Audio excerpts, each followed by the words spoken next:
po sa ating lahat. Nandito po tayo ngayon sa St. Joseph Parish, Diocesan Shrine and Parish of St. Joseph sa Bamboo Organ, Las Piñas City. So, isang magandang katanungan na maganda nating ibahagi at sagutin ay ano ba ang katungkulan at responsibilidad ng isang sakristan mayor sa isang parokya. To simply put ay siya yung isang taong nangangalaga ng lahat ng gamit sa simbahan, lalo't higit yung mga gamit sa misa. Siya yung taga-prepare, taga-pangalaga kumbaga.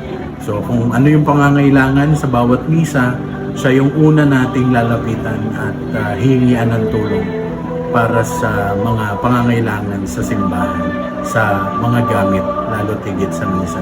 So kasama rin dito yung minsan sila rin yung nagsiserve kapag wala yung sakristan, sila rin ay nagiging altar server ng ating bawat misa.